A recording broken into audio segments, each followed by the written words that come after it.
मैंने 4-5 वीडियो मेरे चैनल पर अपलोड किए जिसमें मैंने गाय, मुर्गी, खरगोश और मछली पर हो रही हिंसा के बारे में बात की। लेकिन यहाँ तक तो सही लग रहा था हमें, लेकिन अब कुछ लोगों को गलत लगूंगा क्योंकि अब मैं बकरा बलि के बारे में बात कर रहा हूँ। क्योंकि बकरा कोई खाता हो या ना खाता हो, लेकिन बकरा बलि को सही मानता है। बलिदान का अर्थ है कि हमारी सबसे प्रिय चीज़ का दान देना।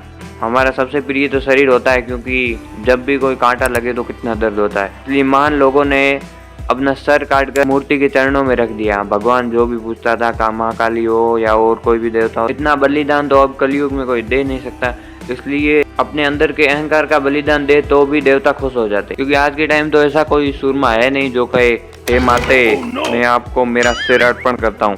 बलि से देवता खुश होते हैं, ये किसने कहा? भोपा जी ने कहा। तो बिल्कुल सही कहा कि बलि से देवता खुश होते हैं। लेकिन किसकी बलि? हमारे अंदर जो लोभ, लालच और ईर्ष्या रूपी बकरा है, उसकी बलि की बात हो रही है। भोपा जी को कोई गलतफहमी हो गई। भोपा जी ने कहा बकरा लेके पकड़ के लेके आओ, उसको काटो, उसका सर चढ़ा दो। लेकिन हमारे अंदर जो अहंकार, लोभ, लालच, ईर्ष्या रूपी बकरा है, उसकी बलि देने की बात हो रही है। लेकिन मनुष्य क्या है कि अहंकार की बलि दे नहीं सकता और लालच, ईर्ष्या छोड़ नहीं सकता। अब उसके पास एक ही उपाय बचता है, बकरे को काटना। हमारे हिंदू धर्म में अहिंसा परमो धर्म कहा गया है। उसी धर्म के लोग धर्म को भ्रष्ट कर रहे हैं, हिंसा कर रहे हैं। जहाँ अहिंसा परमो धर्म हो वहाँ हिंसा कैसे हो सकती है बताओ? और महाकाली ने तो राक्षसों का वध किया ताकि धरती पर, जीवों पर, पर्यावरण पर अत्याचार न हो, इसलिए उन्होंने राक्षसों का वध किया। देवता का नाम लेकर कितनी हिंसा फैला रहे हैं लोग। सीधा कहो ना कि स्वाद चाहिए, देवता का नाम लेकर क्यों देवता को बदनाम कर रहे हो? अब आप कहोगे कि ये लड़का देवता को नहीं मानता। मूर्ति के आगे मेरा भी सर झुक जाता है। लेकिन आप उस पवित्र मूर्ति पर जानवर का खून चढ़ा के उसे अपवित्र क्यों कर रहे हो? अच्छा, एक आप काम कर लो, जो मूर्ति है आप जिसको बकरा चढ़ाते हो, उस पर आप अपने खून से एक तिलक कर लो।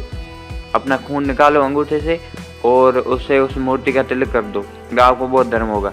दर्द कितना होगा बता दूं? दर्द डॉक्टर खून टेस्ट करता है उससे थोड़ा ज़्यादा होगा, लेकिन 99% ये लोग नहीं कर पाएंगे।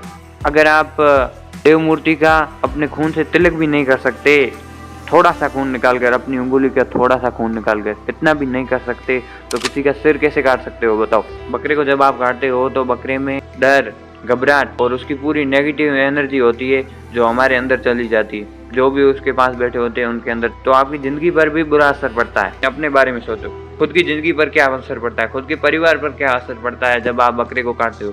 उसकी पूरी नेगेटिव एनर्जी आपके अंदर चली जाती है। अच्छा, कुछ लोग होते हैं जो बकरा खुद नहीं काटते, कटवाते, किसी को बुलवाते, और हर इलाके में, बस्ती में ऐसे 2-4 लोग होते हैं जो बकरा काटने में माहिर होते हैं।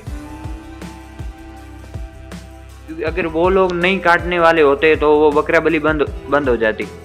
अगर वो लोग नहीं काटे तो बकरा बलि धीरे धीरे बंद हो जाएगी, क्योंकि कोई बकरा काटने वाला मिलेगा भी नहीं तो बकरा बलि अपने आप बंद हो जाएगी। क्योंकि वैदिक काल में पहले गायों को भी काटा जाता था, घोड़े की भी बलि दी जाती थी, लेकिन वो धीरे धीरे बंद किया, लोगों ने काटना बंद किया, तब बंद हुई।